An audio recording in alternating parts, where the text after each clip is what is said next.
Jakarta masih menjadi barometer politik di tanah air. Tak ada partai yang bisa mengusung sendiri pasangan calon gubernur dan wakilnya. Koalisi merupakan harga mati.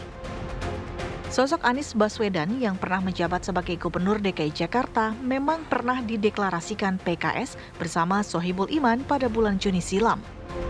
Namun PKS kini mulai gamang setelah dirayu masuk koalisi Indonesia Maju.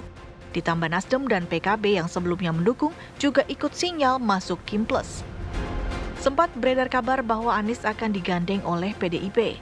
Namun dalam pengumuman pemberian rekomendasi kepada calon yang akan diusung PDIP yang digelar kemarin, Megawati Soekarnoputri selaku Ketua Umum PDIP belum mengumumkan dukungannya.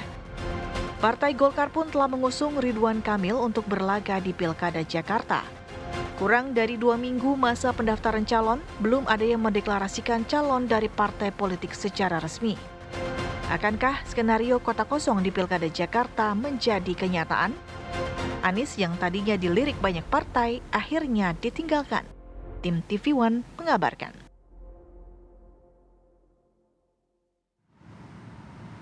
Fenomena kota kosong ini nampaknya tidak bisa kita lepaskan dari pelaksanaan pilkada. Khususnya di pilkada kali ini, pilkada serentak 2024, di mana nampaknya fenomena kota kosong diprediksi akan lebih banyak di sejumlah daerah. Salah satunya ini di Jakarta. Nah, biarkan para narasumber yang menjawab. Pada pagi hari ini kita akan hadirkan narasumber. Di studio sudah ada Prof. Siti Zuhro, peneliti utama politik Badan Riset dan Inovasi Nasional atau BRIN. Selamat pagi, Assalamualaikum Prof. Apa kabar? Alhamdulillah baik. Dari hijau kita bergeser ke biru. Selamat pagi Bang Herzaki Mahendra Putra, Koordinator Juru Bicara Partai Demokrat. Selamat pagi Bang Herzaki. Pagi. Nanti pagi, juga Prof. kita akan terus menghubungi Bang Andreas Hugo Parira, politikus PDI Perjuangan yang rencananya juga akan bergabung bersama kami. Saya mau ke Bang Zaki dulu deh Bang Zaki. Ini banyak yang mengatakan nampaknya ada fenomena kota kosong di sejumlah daerah, tepatnya di Jakarta. Melihat Kim Plus Plus ini kan sudah ada begitu ya Bang ya, siapa yang kira-kira akan dimajukan Ridwan Kamil. Nah tapi banyak yang mengatakan ada upaya nih Bang di Jakarta, benar nggak sih kalau menurut Kim upaya untuk dari Kim Plus Plus melawan kota kosong? Ya, memang skenario begitu gitu. Ya, pertama begini, saya mulai dari karena saya dari Demokrat ya. Sebagai anggota Kim Plus nih. Kim, saya belum tahu nih Kim Plus Plus. Anggota Kim gitu. Jadi pertama kalau dari Demokrat, Mas Ahaye selalu menyampaikan kita ingin menghadirkan pemimpin daerah yang bisa memberikan solusi, memberikan manfaat yang dekat dengan rakyat. Ini kuncian dasarnya ini dulu gitu.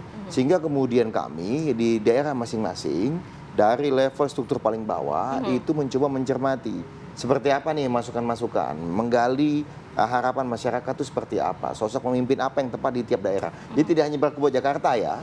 Nah usulan dari bawah ini misalnya di tingkat kabupaten kota, kemudian naik ke tingkat provinsi. Dari provinsi naik ke tingkat nasional. Nah di nasional pun kemudian digodok. Nah di sini kita dalam proses penggodokan ini kemudian muncul beberapa alternatif dan kemudian kembalikan lagi ke daerah. Jadi ada proses nih yang saling diskusi di sini gitu. Nah kemudian kalau kita bicara spesifik mengenai Jakarta, memang muncul beberapa nama. Nah kita tahu dan sadar diri, Demokrat ini kursinya nggak banyak. Sehingga dalam beberapa formulasi pada saat penjajakan koalisi, Demokrat ini maksimal mengajukan calon wakil gubernur. Itu usulan dari kami. Maksimal Kenapa? calon wakilnya. Karena kursinya tadi, kita tahu diri lah gitu. Kami nggak nyampe 10 Bu hari ini. Nah, tetapi bagaimanapun yang coba kami lakukan adalah ini kan tidak sendirian.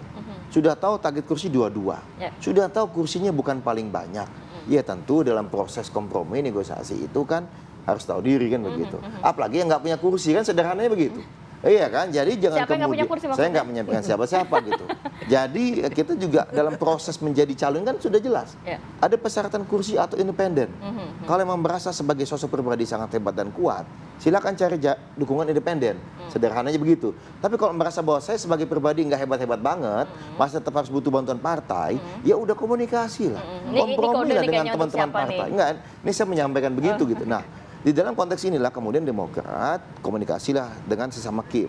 Teman-teman Golkar, Gerindra, PAN, siapa nih calon terbaik dari kita yang pasti apa? Punya visi, misi, dan program yang selaras dengan apa yang Pak Prabowo dan Pak Gibran perjuangkan Baik. nah, selama 5 tahun ke depan. Nah ini Baik. nih, jadi Zaki. nggak ada ceritanya, mohon maaf. Kita pengen kota kosong. Kita nggak ada ingin kota kosong. Kita ingin punya calon terbaik. Kita dapat. Oke. Hari ini ada yang namanya salah satunya katanya kan, yang di publik lagi ramai. Kalau nggak mau kota kosong, kenapa ngajakin semua masuk ke dalam Nah, itu tim? masalahnya. Loh, kita nggak ngajakin. Ini ada calon yang bagus. Ya. Mau ikutan? Ayo. Lah kalau kemudian nggak mau bagaimana? It takes to tango. Kita ngajak. Lah ya yang kalau diajak nggak mau kan nggak akan terjadi. Berarti benar ada ajakan dong berarti ya? Sama-sama kan? Kan kita komunikasi terus. Nggak mungkin dong kita nggak komunikasi. Tapi ajakannya adalah kita jadikan kota kosong. Nggak ada itu. Oke. Tapi ajakannya, kami punya ini calon.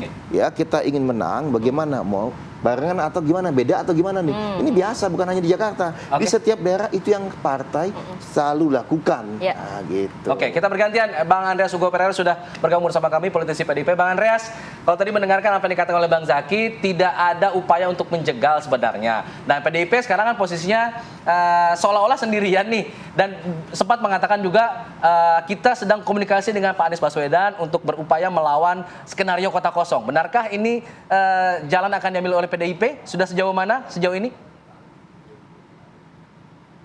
Ya, kita tentu sebagai partai seperti yang tadi juga disampaikan oleh Pak Bung Zaki tadi, memang di DKI ini tidak ada partai yang bisa mencalonkan sendiri, sehingga harus bicara dengan ya tentu dengan sesama partai dan kemudian juga dengan calon gitu, entah itu kalau calon itu calon dari partai atau calon ya non partisan atau calon dari partai yang lain yang sehingga dengan demikian bisa ada kerjasama gitu.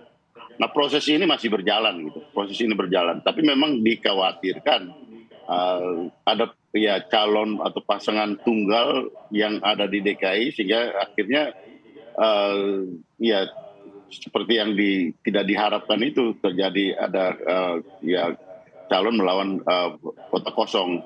Dan kalau itu terjadi tentu saya kira itu tidak baik untuk suatu proses demokrasi yang sehat gitu, karena di dalam kontestasi pemilihan langsung seperti itu rakyat ya memilih pasangan melawan pasangan, orang melawan orang gitu, bukan orang melawan kota kosong gitu. Ya tidak perlu ada pemilu kalau orang melawan kota kosong gitu. Jadi ya itulah situasi yang kita hadapi. Ya, PDIP juga pasti melihat lah waktu ini hanya sebentar lagi begitu Bang Andreas. Tapi kalau kita melihat sinyal dari PKS sudah akan mencabut dukungan ke Anies. Kemudian juga sudah sering nih pertemuan PKB, PSI, bolak-balik ketemu begitu ya. Kemudian juga dari Nasdem juga belum jelas apakah memang akan ke Anies atau akan ke Kim begitu ya. Nah, tapi sebelumnya kita juga tahan dulu.